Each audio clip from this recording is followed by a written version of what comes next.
नमस्कार दोस्तों, मैं आपका दोस्त आपका साथी चंद्रजीत शर्मा। इस समय हम लोग खड़े हैं भजनपुरा इलाके में और यह ए ब्लॉक है। यहाँ पे कल शाम यानी 19 तारीख की शाम को 4 बजे के आसपास कुछ लोग आते हैं। जो आप मेरे पीछे ये जो गोदाम देख रहे हैं, ये दुकान देख रहे हैं, यहाँ पे एक बुजुर्ग महिला से करीब 70,000 की लूटपाट करते हैं और वो भी चाकू और बंदूक की नोक पे। आप सोचिए, यहाँ से चंद कदम की दूरी पे अगर कहें तो मात्र 400 से 500 मीटर की दूरी पे भजनपुरा थाना है जिसके अंतर्गत ये मामला आता है। और हौसले इतने बुलंद हैं बदमाशों के कि सरेआम आके यहाँ 4 बजे दिन में, आप सोचें दिन में, अगर रात की बात होती तो हम कह भी सकते थे, और 4 बजे दिन में यानी शाम को आके वो यहाँ लूटपाट करते हैं और उसके बाद पुलिस के हाथ अभी तक खाली है। सोचिए आप कितने सेफ हैं। और यहाँ पे वारदातों का सिलसिला लगातार जारी है। यहाँ पे अगर उत्तर पूर्वी दिल्ली पुलिस की बात करें तो यहाँ पे लगातार वारदातें हो रही हैं और पुलिस के हाथ अभी इस वारदात में भी खाली हैं।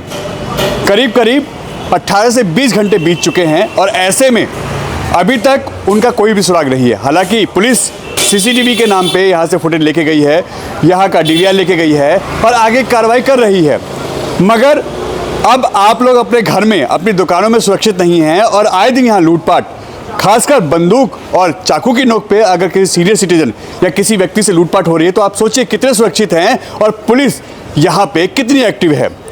पुलिस को सरेआम चेतावनी है। पुलिस को सरेआम यहाँ पे बदमाशों का जो हौसला है वो दिखाता है कि किस तरीके से वो पुलिस को चिढ़ा रहे हैं, पुलिस को किस तरीके से वो इस वक्त अंगूठा दिखा रहे हैं कि आप कुछ भी कर लीजिए, हमारे हौसले तो बुलंद है और आप जिस तरीके से वारदात कर रहे हैं आपके हाथ खाली ही रहेंगे। अब ऐसे में सवाल उठता है कि कैसे यहाँ पे इस वारदात को अंजाम दिया गया, कौन थे वो और उनके ऊपर अभी तक कार्रवाई क्यों नहीं हुई है, उनके जो यहाँ पे डिटेल है वो अभी तक क्या निकल के आई है, इस पर क्या कार्रवाई हो रही है। थाना भजनपुरा पे सवाल उठता है कि उसके इलाके में लगातार ये वारदात हो रही हैं और एक सीनियर सिटीजन महिला के साथ इस तरीके की वारदात होना, सरेआम इस गलियों में, घरों में लूटपाट होना, यह कहीं ना कहीं पुलिस के ऊपर सवालिया निशान उठाता है। देखिए, ये भजनपुरा ए ब्लॉक की वो गली है जो सबसे ज़्यादा चलती है। इस वक्त भी यहाँ पे लगातार लोग आ रहे हैं, जा रहे हैं और जिस तरीके से यहाँ पे गली चलती है, यहाँ से मात्र अगर हम कहें तो 100 मीटर की दूरी पे सामने दिल्ली देहरादून एक्सप्रेसवे है और कल यहीं की हमने आपको खबर भी दिखाई थी कि यह रोड बंद कर दिया गया था। उस वक्त, जिस वक्त ये खबर है, उस वक्त यहाँ ज़बरदस्त हंगामा चल रहा था पुलिस का और लोगों का। उसके बावजूद ये देखिए, यहाँ पे इस तरीके के ऑटो इन गलियों में 24 घंटे चलते रहते हैं, किसी भी टाइम आ जाइए, मगर यहाँ पे अगर 4 बजे शाम को यहाँ पे लूटपाट होती है बंदूक और चाकू की नोक पे, तो आप सोचिए कितने सुरक्षित हैं यहाँ के निवासी, यहाँ के लोग। और यह जो गोदाम है आप देखिए, यह प्लास्टिक का गोदाम है। यहाँ पे जो यहाँ के लोकल सामान हैं वो बेचे जाते हैं और ये देखिए किस तरीके से यहाँ पे जब दुकान में यहाँ की जो ऑनर हैं, लेडी हैं, वो यहाँ पे जब काम कर रहे थे तो उस समय 2 लोग आते हैं, पहले उनसे बातचीत करते हैं और उसके बाद बंदूक की नोक पे और चाकू की नोक पे 70,000 की लूटपाट की जाती है। अब आप सोचिए, दिन में, दिन दहाड़े अगर ऐसे काम हो रहे हैं तो यहाँ पे लोग कितने सुरक्षित हैं, कितना सेफ है ये इलाका और थाना भजनपुरा कितना एक्टिव होता है। उसके बाद पुलिस आती है, कार्रवाई करने की बात होती है, सीसीटीवी फुटेज खंगाली जाती है, इसका डीवीआर जो यहाँ का है वो लिया जाता है और आप देखिए यहाँ सीसीटीवी लगे हुए हैं, मगर पुलिस के ऊपर जो सवाल उठ रहा है बार बार कि आखिर पुलिस इन बदमाशों पर लगाम क्यों नहीं लगा पा रही है। क्या हालात ऐसे पैदा हो गए हैं यहाँ पे कि इस समय कांवड़ यात्रा चल रही है, कल यहाँ पे ही बगल में हालात पुलिस के और लोगों के काफ़ी कहासुनी हो रही थी ट्रैफिक पुलिस वालों से और यह पूरा इलाका कल काफ़ी व्यस्त था। उसके बावजूद दिन रात यहाँ पे लोग आते हैं, जाते हैं। यहाँ पे लोग जो होते हैं वो इस गली में से बराबर निकलते हैं, मगर उसके बावजूद यहाँ पे लूटपाट होती है। तो आप सोचिए कि किस तरीके से यहाँ पे बदमाशों के हौसले बुलंद हैं, किस तरीके से यहाँ पे लूटपाट को बदमाश अंजाम देकर दिन दहाड़े चले जाते हैं और अभी तक पुलिस के हाथ खाली हैं। कहीं ना कहीं बदमाश ये बता रहे हैं कि पुलिस उन तक या उनका कुछ भी बिगाड़ने में अभी असमर्थ है, उसके हाथ खाली हैं और जिस तरीके से वो बंदूक और चाकू की नोक पे यहाँ पे लूटपाट कर रहे हैं, कानून व्यवस्था के ऊपर सवाल उठ रहा है। दिल्ली सरकार कहती है कि हम कानून व्यवस्था दुरुस्त कर रहे हैं। बगल में ही कानून मंत्री का विधानसभा है कपिल मिश्रा का, और यहाँ पे लूटपाट हो रही है। 500 मीटर दूरी पे थाना है भजनपुरा, और उसके बावजूद अगर यहाँ पे इन गलियों में लूटपाट हो रही है तो यहाँ के लोग अपने आप को सुरक्षित कैसे माने? किस तरीके से यहाँ पे लोग घरों में रहें, काम धंधे करें और किस तरीके से अपना परिवार पालें?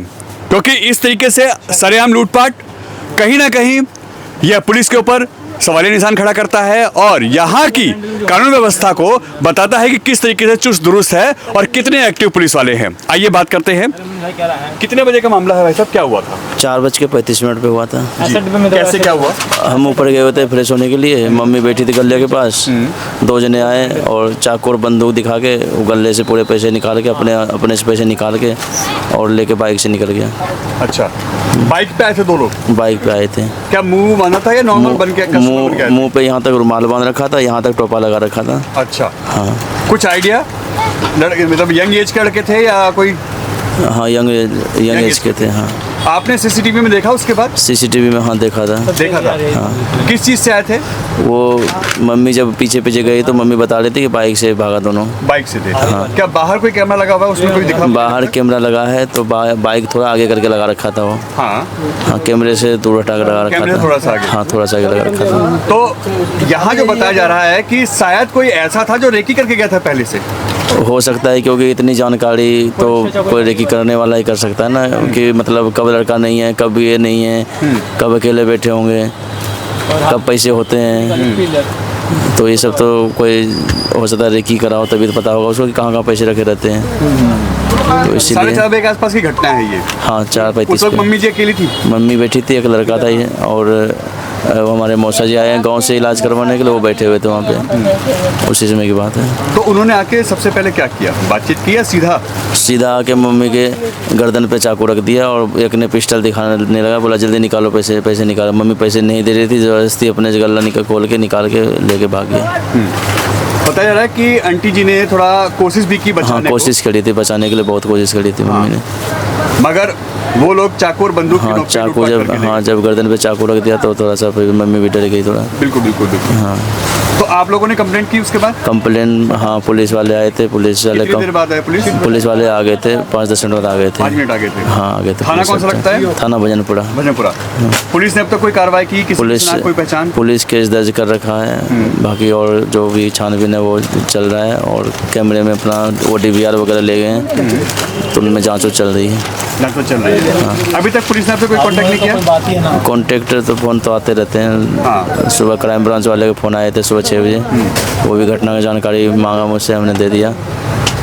बाकी आगे की कार्रवाई बोला कर रहे हैं। हाँ। अब ऐसे में डर बैठ गया है? हाँ, डर तो लगा ही रहेगा ना, तो छोड़ नहीं सकते वैसे दुकान को। कि चलो ये तो आप ये तसल्ली दे सकते कि लूटपाट ही हो गई, अगर कहीं कोई हादसा हो जाता तो कौन जिम्मेदार होता? हाँ, ये बात तो है कि वो चाकू, अगर मम्मी ज़्यादा जब वो करती तो फिर वो चाकू भी मार सकता था उसको।